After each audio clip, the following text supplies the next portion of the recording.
Hey, what's going on, guys? Welcome back to the channel, or welcome to the channel for the first time if you've never been here before.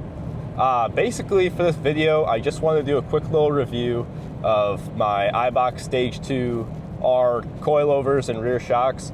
So basically, the front coilovers are just the Eibach Stage 2.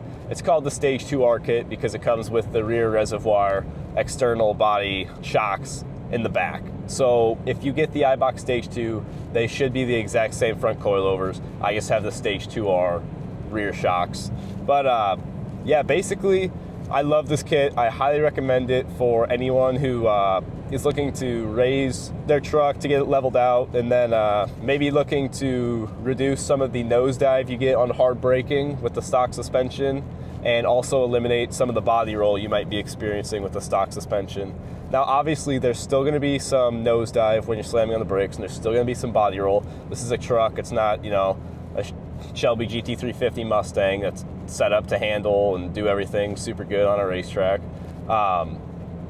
It's still a Toyota Tacoma. But with that in mind, this kit is fantastic for the money.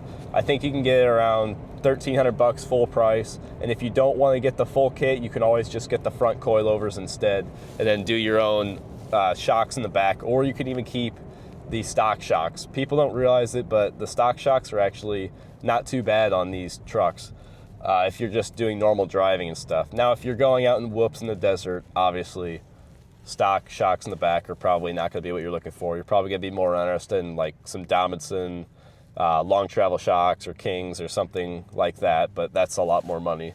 But yeah, like I said, highly recommend the kit. I've had a few thousand miles now. Rides fantastic. I have zero complaints with it whatsoever.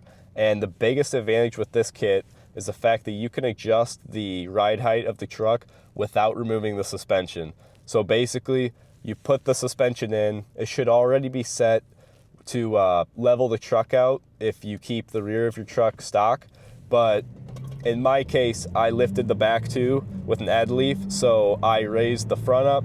I made it level when I first got the kit. As I've driven a few thousand miles, the front coilovers have settled down, I'd say like maybe a ½ inch. So what I'm gonna do is get back to the house, and I'm gonna show you guys just how simple it is to raise the front up on the truck. You do not have to remove the coilovers like many other companies. That's the biggest advantage with these, is you can leave the coilovers on the front of the truck without removing them in order to change them. And it's a super simple, easy process. And I'll show you how much you need to turn the threads in order to raise it. So basically, there's a weird measurement that they use. It's called like motion ratio. So it's the amount of turns of the threads for how much it lifts the truck. So say you raise where the threads are on the spanner nut by ½ inch. Most people are going to think that's going to raise the truck ½ inch, but that's not actually how it works. There's an actual measurement to it. I don't know off the top of my head, but I'll be sure to look and I'll tell you guys exactly how it works.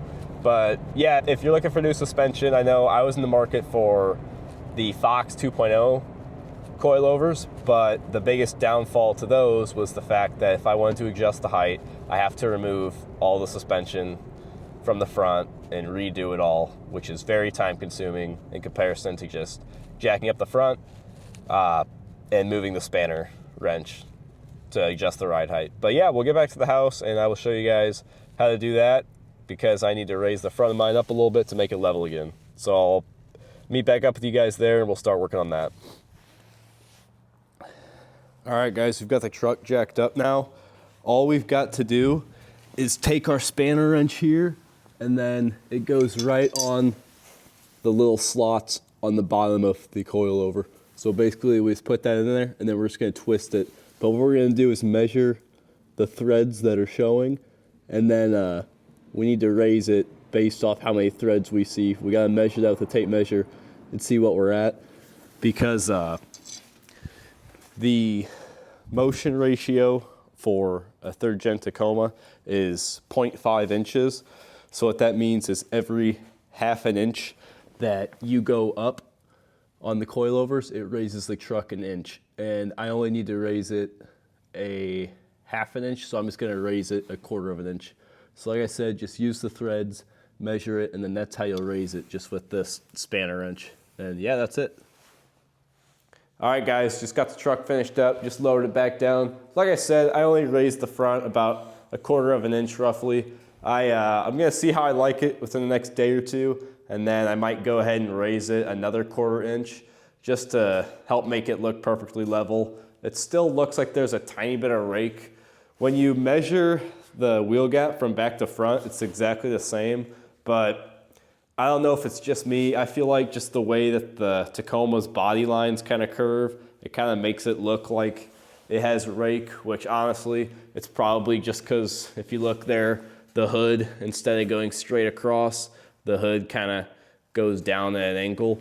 But it is level, but I just might raise it a little bit more just for my personal preference, but still looks good either way.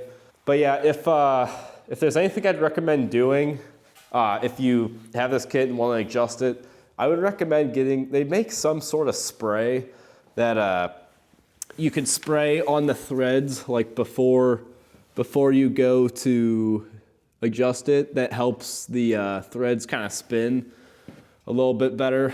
But because you get a lot of dirt and debris stuck in there from just road grime and stuff.